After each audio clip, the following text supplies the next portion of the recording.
नमस्कार।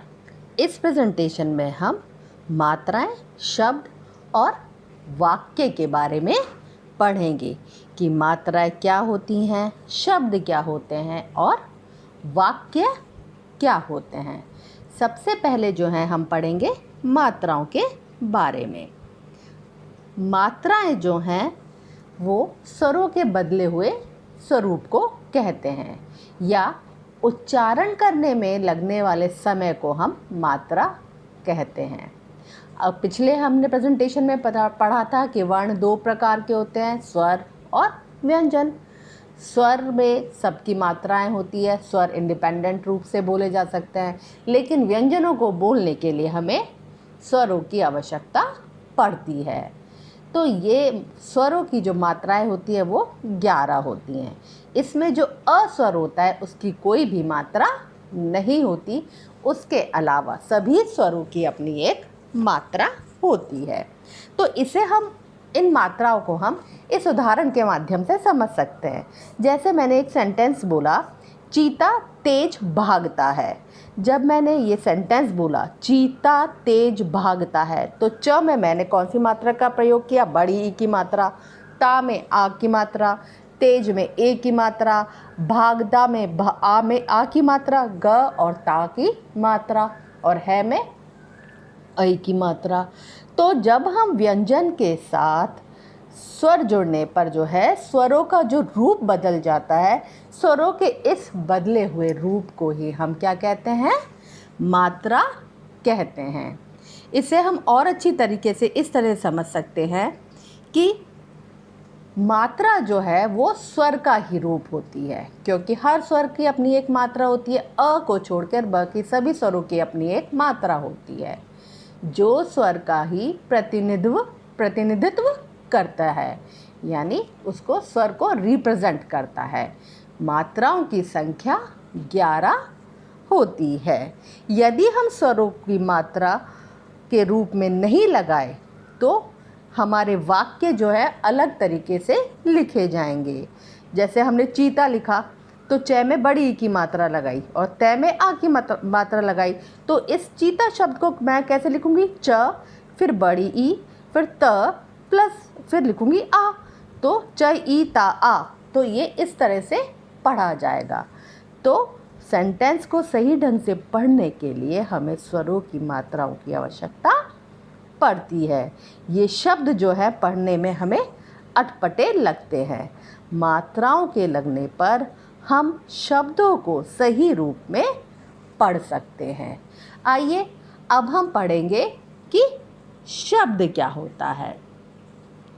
सबसे पहले शब्द, दो या दो से अधिक वर्णों के सार्थक योग को शब्द कहते हैं।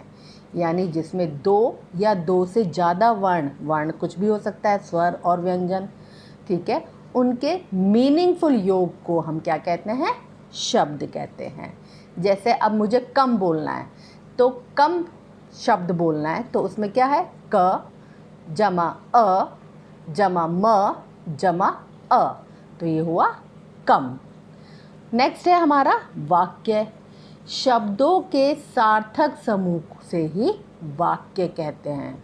जब शब्दों को, मीनिंगफुल शब्दों को एक ग्रुप में लगाया जाता है तो वो क्या बन जाता है? सेंटेंस बन जाता है। अब सार्थक का मतलब क्या होता है? सार्थक का मतलब होता है जो शब्द अर्थ रखने वाले हों, यानी जिन शब्दों का कोई मीनिंगफुल अर्थ हो उसे हम सार्थक कहते हैं। और शब्दों का ऐसा समूह जिसका कि कोई अर्थ निकल रहा हो वह वाक्य कहलाता है, सेंटेंस कहलाता है। सेंटेंस में हम ग्रुप्स ऑफ वर्ड रखते हैं, यानी कि शब्दों के समूह लगते हैं, लेकिन ये शब्द जो हैं वो सार्थक होने चाहिए, यानी मीनिंगफुल होने चाहिए। जैसे मैंने एक सेंटेंस बोला था, चीता तेज भागता है, तो इस सेंटेंस में मैंने 4 शब्द लिए, चीता, तेज, भागता है। इन चारों सेंटेंस का कोई मीनिंग है, तो ये जो है ये क्या कहलाता है? वाक्य कहलाता है। जैसे आकाश भागता रहता है, इसमें मैंने 4 शब्दों का प्रयोग किया है और इन चारों शब्दों का अपना एक मतलब है, तो ये वाक्य बन गया। श्याम पढ़ाई करता है, ये भी एक सार्थक वाक्य है। नेक्स्ट हम पढ़ेंगे कि किस स्वर की कौन सी मात्रा होती है।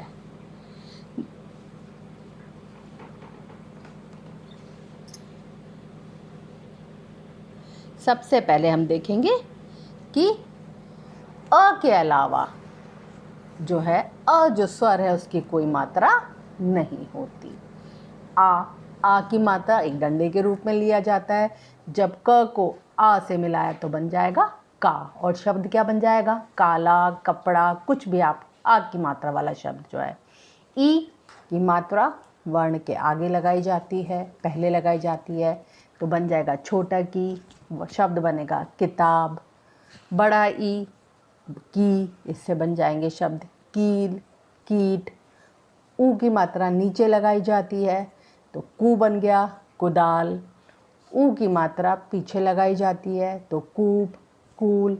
री की मात्रा नीचे लगाई जाती है तो कृष्ण, कृपा। ए की मात्रा क के ऊपर लगाया जाएगा केला, केशव आदि। आई की मात्रा कैलाश। ओ की मात्रा कोयल। औ की मात्रा कौवा। तो मैं आपको जो बता रही थी वो मैं ये बता रही थी कि हर स्वर की अपनी मात्रा होती है। सिर्फ अ स्वर जो होता है उसकी कोई मात्रा नहीं होती, बाकी सबकी होती है। इस प्रेजेंटेशन में हमने देखा कि व्यंजन के साथ लगने पर स्वर का जो है रूप बदल जाता है। स्वर के बदले रूप को ही हम क्या कहते हैं? मात्रा कहते हैं। जब वर्णों का सही मेल होता है यानी सार्थक मेल होता है तो वो शब्द कहलाता है, और शब्दों के सही मेल से ही क्या बनता है? वाक्य बनता है।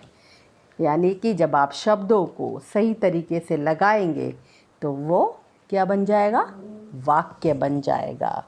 सभी स्वरों की अपनी मात्रा होती है, परंतु अ की कोई मात्रा नहीं होती। व्यंजन के साथ स्वर का जो भी बदला रूप जो है एक चिन्ह के रूप में लगाया जाता है वो ही मात्रा कहलाता है। आशा करती हूँ इस प्रेजेंटेशन के माध्यम से आपको मात्राएं, शब्द और वाक्य समझ आया होगा। धन्यवाद।